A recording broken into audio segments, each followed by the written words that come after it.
Assalamualaikum warahmatullahi wabarakatuh. Pada kesempatan kali ini, Lights Media akan membahas tentang kisah-kisah para wanita mulia. Kami menukil dari buku Kisah Para Wanita Mulia yang ditulis oleh Azhari Ahmad Mahmud. Semoga pahala jariah mengalir kepada beliau. Mari kita simak kisah nyata para wanita mulia ini. Sebelum itu, bantu support channel kami dengan menekan tombol subscribe-nya.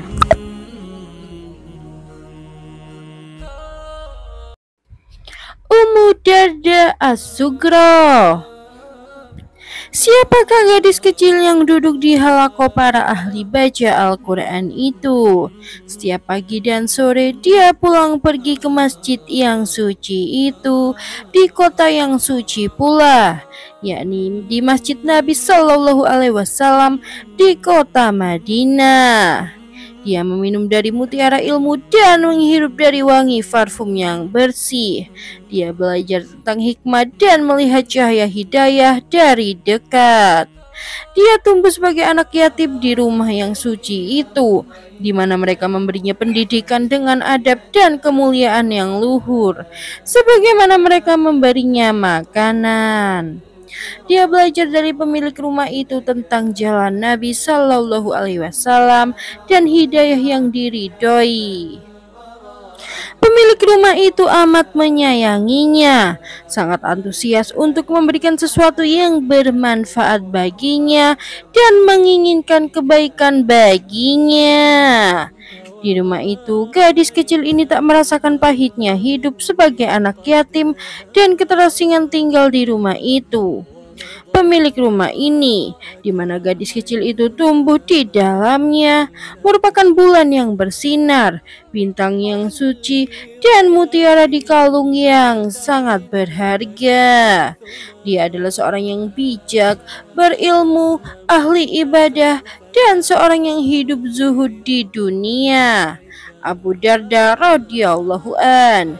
Sedangkan gadis kecil itu adalah Hujaimah binti Huyai al-Ausyabiyah atau Ummu Darda al-Asyughra. Ummu Darda tumbuh dalam pengawasan sang pemilik lautan ilmu, ahli ibadah, cendekiawan, dan orang yang zuhud itu. Dia mengikuti jejaknya. Dia duduk di majelis para ulama dan memetik darinya petunjuk pemimpin orang-orang pilihan. Setelah beranjak dewasa dan mencapai usia matang, Abu Darda memerintahkan kepadanya untuk meninggalkan majelis itu seraya berkata kepadanya, "Bergabunglah engkau bersama barisan kaum wanita." Tibalah hari yang agung dalam kehidupan Ummu Ad-Darda, yakni hari di mana Abu Darda radhiyallahu an ingin menikahinya. Sejak itulah dia menjadi istri dari orang bijak pada umat ini dan ibu rumah tangga di dalam rumah itu yang menjadi tempatnya menghabiskan masa kanak-kanaknya yang indah. Kini dia menetap di madrasah ilmu, hikmah, zuhud, dan wara, yang mana gurunya adalah Abu Darda radhiyallahu an. Dia mengambil darinya jalan-jalan hidayah, maka dia pun menjadi wadah bagi peninggalan-peninggalan Nabi Sallallahu Alaihi Wasallam dan pemelihara bagi sunnah-sunnah pemimpin manusia. Pasangan suami istri ini hidup dikelilingi oleh taman kenabian dan dilumuri dengan wewangian yang bersih yang masih tersebar di alam. Ummu Darda rahimahullah adalah sebaik-baik wanita yang taat kepada suami, yang senantiasa berupaya menyenangkan dan membahagiakan suaminya. Sementara sang suami yang saleh itu tidak pelit untuk memberi nasihat kepadanya dan memberinya buah-buahan yang enak dari pohon petunjuk manusia terbaik, yaitu Rasulullah Shallallahu Alaihi Wasallam. Bila dia pergi di pagi hari atau sore hari, dia melihat tanda kesalihan pada diri sang suami yang saleh tersebut. Dari suaminya dia belajar tentang ilmu dan amal. Dia benar-benar melihat cahaya yang sejati. Dia lulus dari sekolah ini dan menjadi seorang wanita yang mengerti tentang agamanya. Seorang yang bijak, seorang ahli ibadah, seorang yang hidup zuhud di dunia, dan seorang pendidik yang sukses.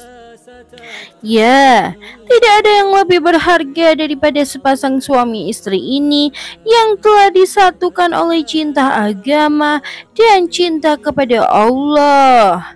Pada saat itu, cinta menjadi cinta yang benar dan nasihat menjadi nasihat yang tulus. Ummu Darda mencintai suaminya karena sifat-sifat yang langka itu dan kedudukannya yang luhur. Dia tidak mencintainya karena materi duniawi dan tidak juga karena dorongan hawa nafsu. Betapa mulianya cinta yang tinggi itu. Itulah cinta yang sejati. Karena sesungguhnya si pemiliknya tak menginginkan cinta itu terputus, tapi dia berharap agar bunganya mekar, bersinar, dan elok di taman yang kekal kenikmatannya. Suatu hari dia meminta kepada Allah Subhanahu wa Ta'ala seraya berkata, "Ya Allah, sesungguhnya Abu Darda melamarku lalu menikahiku di dunia. Ya Allah, maka aku melamarnya kepadamu. Aku memohon kepadamu agar engkau menikahkan aku dengannya di akhirat." Betapa agungnya engkau wahai wanita salihah. Betapa tingginya cita-citamu. Betapa agungnya pelajaran ini. Seandainya kaum wanita belajar darimu, wahai wanita yang bijak, wanita yang paham tentang agamanya di antara para wanita yang bijak, wanita salihah di antara generasi wanita salihah, dan wanita yang suci di antara para wanita yang suci. Dia adalah wanita yang paham tentang agamanya dan mengamalkan ilmunya. Safwan bin Abdullah bin Safwan datang ke Suriah. Lalu dia mampir di rumah Abu Darda. Namun dia tidak bertemu dengannya, tapi bertemu dengan Ummu Darda. Lalu Ummu Darda berkata kepadanya, "Apakah kamu akan menunaikan haji tahun ini?" Dia menjawab, "Ya." Ummu Darda berkata, "Berdoalah kepada Allah untuk kami dengan kebaikan, karena Nabi Shallallahu Alaihi Wasallam bersabda, doa seorang muslim untuk saudaranya tanpa sepengetahuannya itu dikabulkan. Di sisi kepalanya ada malaikat yang ditugaskan untuk mengamininya. Dan setiap kali seseorang mendoakan kebaikan untuk saudaranya, maka malaikat yang ditugasi itu berkata, amin. Dan semoga kamu juga mendapatkan hal yang sama." Hadis riwayat Muslim. Manisnya ilmu hanya dirasakan oleh para ulama yang mengamalkan ilmunya. Seorang yang berilmu tapi tidak mengamalkan ilmunya adalah seperti pohon yang tak berbuah. Rumah wanita salihah ini menjadi tempat tujuan para pelajar dan terminal bagi orang-orang yang zuhud. Orang-orang sengaja datang kepada wanita yang berilmu ini untuk bertanya masalah agama dan memetik darinya adab yang kokoh. Dia tidak hanya mengajarkan ilmu semata, tapi mengajarkan ilmu dan amal. Dia menghiasi hikmah itu dengan indahnya akhlak yang bagus tersebut. Sebagaimana mereka mengambil ilmu darinya, mereka juga mengambil sifat zuhud, wara' dan ketekunan ibadahnya. Betapa indahnya taman itu bagi para pengunjungnya. Semuanya memetik bunganya dan menghirup aroma harumnya. Betapa manisnya ilmu yang disertai amal. Betapa indahnya ilmu yang dihiasi dengan sifat zuhud dan wara'. Ummu Ad-Darda As-Sughra menjadi contoh ideal dalam beribadah. Berzikir kepada Allah baginya merupakan keinginan yang paling indah untuk mengisi hari-harinya. Nikmatnya bermunajat telah melupakannya dari berbicara dengan manusia. Manisnya berdoa membuatnya tak membutuhkan permintaan kepada manusia. Bertahajud di malam hari lebih dicintai hatinya daripada hangatnya kasur tidur. Yunus bin Maisarah berkata, dulu para wanita beribadah bersama Ummu Darda dengan melakukan sholat tahajud sepanjang malam hingga telapak kaki mereka bengkak karena lamanya berdiri. Maimun bin Mihran berkata, tidaklah aku datang kepada Ummu Darda pada waktu sholat, melainkan aku mendapatinya sedang sholat. Betapa agungnya engkau wahai wanita salihah, betapa agungnya suamimu yang solih, orang bijak dari para ahli bijak dan guru dari orang-orang yang mulia. Dia membimbingmu dengan petunjuk Nabi Shallallahu Alaihi Wasallam dan memeliharamu dengan adab agama. Engkaulah wanita yang mulia di saat wanita-wanita mulia langka. Engkaulah wanita yang berilmu yang mewarisi ilmu suamimu yang mulia. Tidaklah ilmumu melainkan diambil faedahnya dari cahaya kenabian. Tidaklah ilmumu melainkan hembusan dari aroma wangi parfum yang bersih itu. Wanita mulia ini adalah seorang wanita yang paham tentang Al-Quran. Dia berdiri di sisi mutiara-mutiaranya lalu menyingkap keindahannya. Dan dia berdiri di sisi keajaiban-keajaibannya lalu dia membawa keajaiban-keajaiban tersebut. Abu Imran Al-Ansori menceritakan kepada kami bahwa dia berkata, aku pernah menuntun hewan tunggangan Ummu Ad-Darda di sebuah tempat di antara Baitul Maqdis dan Damaskus. Lalu dia berkata kepadaku, wahai Sulaiman, perdengarkanlah kepada gunung-gunung apa yang telah Allah janjikan untuknya. Abu Imran berkata, maka aku mengeraskan suaraku dengan membaca ayat ini. Dan ingatlah hari di mana kami akan memperjalankan gunung-gunung, dan kamu akan melihat bumi itu tanpa jelas, karena tidak ada sesuatu pun yang menutupinya. Quran Surat Al-Kahfi ayat 47. Ummu Darda adalah seorang wanita yang penyabar dan rela dengan takdir Allah. Berikut adalah salah satu dari lembaran sejarahnya yang bagus, yang menegaskan kepada kita tentang sikapnya yang langka, dalam kesabaran yang karenanya namanya dicatat dalam daftar orang-orang yang sabar. Ketika putrinya yakni Ad-Darda meninggal dunia dan jasadnya diangkut oleh kaum laki-laki di atas pundak, lalu mereka menimbunnya dengan tanah, Ummu Ad-Darda berkata, pergilah kepada Tuhanmu dan aku akan pergi kepada Tuhanku. Lalu dia masuk ke dalam masjid. Benar, itulah pendidikan dari seorang yang amat bijak, yakni suami salih yang pendidikannya itu telah menghasilkan contoh alumni ideal dari generasi salihah. Semoga Allah meridaimu wahai Abu Darda, karena pendidikanmu tidak gagal, dan inilah tanamanmu yang engkau siram telah berbuah dan masak. Di sana, di dunia nasihat, Ummu Ad-Darda adalah seorang wanita pemberi nasihat yang amat bijak dan seorang wanita yang pandai bertutur kata lagi cerdas. Seringkali para ulama datang ke majelisnya, lalu mereka tercengang dengan ilmunya yang luas dan hikmahnya yang menakjubkan. Bila Ummu Ad-Darda rahimahullah duduk untuk menyebarkan ilmu, dia tidak merasa bosan lantaran lamanya duduk dan tidak merasa jenuh dari hikmah yang berulang-ulang dia berikan. Bila orang-orang berkata kepadanya, kami telah membuatmu jenuh, dia pun menjawab, Kalian telah membuatku jenuh. Sungguh aku telah mencari ibadah di dalam segala sesuatu, dan aku tak merasakan sesuatu yang paling dapat mengobati jiwaku daripada duduk bersama para ulama dan berdiskusi dengan mereka. Begitulah wanita yang bijak ini.